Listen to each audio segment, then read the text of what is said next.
Ele tem sangue azul, é trineto de Dom Pedro II. É fotógrafo, empresário e participa intensamente da discussão de problemas brasileiros. Nós vamos conversar com o príncipe Dom João de Orleans e Bragança, que nós chamamos de Dom Joãozinho. Eu chamo ele de João, que nós nos conhecemos há muitos anos. Bom, muito obrigado por você ter vindo ao programa, estou muito feliz de ter você aqui.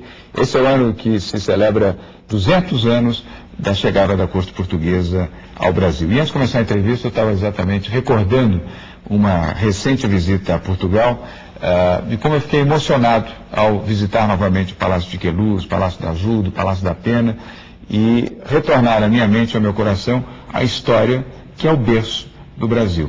O que você acha que pode acontecer de bom neste ano, lembrando os 200 anos da chegada da corte portuguesa, João? Olha, eu acho que aconteceu de bom, né? O Brasil, tem muita gente que diz que o Brasil realmente nasceu como nação em 1808, ou seja, 200 anos. Era uma colônia, havia vários movimentos de separação naquela época, um país grande como o nosso, e eu acho que o grande legado, uma das grandes heranças desses 200 anos é a unidade nacional. O Brasil ser esse país grande, o terceiro maior país do mundo em extensão territorial contínua, numa América Latina pulverizada por vários países, e que teria acontecido com o Brasil, sem dúvida, se não fosse a chegada de Dom João VI naquela época. Agora, você acha que, você já percebeu que com novos livros sendo lançados, minisséries, notícias, artigos em jornais, discussões, seminários, volta o tema da discussão do papel da corte portuguesa no Brasil e, em especial, de Dom Pedro II, dentro do contexto da corte portuguesa. O que você acha que pode trazer, pontuar historicamente melhor do que foi pontuado até aqui? Porque há vários equívocos, né, do ponto de vista da história e até da interpretação, inclusive, da corte portuguesa no Brasil, né? Eu diria que nesses 67 anos eu diria até mais, porque na chegada do Dom João VI foi 1808, mas esse período curto até a República, cada um dos três, Dom João VI, Dom Pedro I e Dom Pedro II, vieram no momento certo para o seu temperamento e para o que fizeram. Dom Pedro I tinha um temperamento mais forte, fez uma independência, quer dizer, uma ruptura com Portugal, sem sangue, sem guerra, né? Concretizou uma visão estratégica de Dom João VI, que sem dúvida visualizava um Brasil unido e um Brasil independente.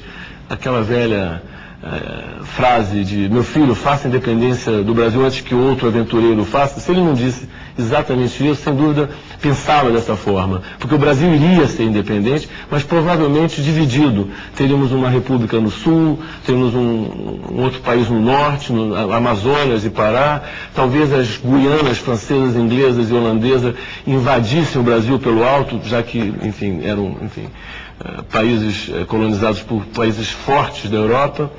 Então, Dom Pedro II teve um momento de um reinado de muito equilíbrio entre liberais e conservadores. Ele fazia um mediador importante, sem rupturas também institucionais, numa América Latina que mudava de governo com guerras, ou não diria guerra, mas golpes.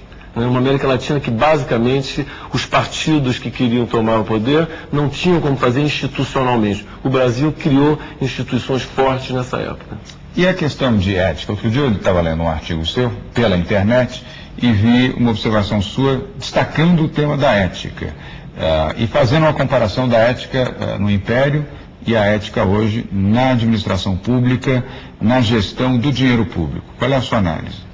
Olha, não se pode comparar que na época era melhor ou pior do que hoje. Nós estamos vivendo uma crise ética muito forte e graças muito também à liberdade de imprensa, à liberdade de expressão, que chega a público tudo o que acontece.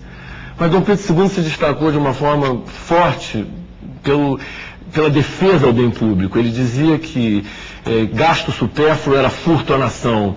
Ele dizia quando havia se aplica até hoje. Ele dizia quando havia uma frase dele, nas palavras dele, quando havia uma indicação de um governador de uma das províncias, que eram os estados da época, ele escrevia aos governadores que deveria ser usado um critério preferencialmente técnico para os funcionários públicos da época do que um critério político. Quer dizer, isso ajuda a ter ética na vida pública, né?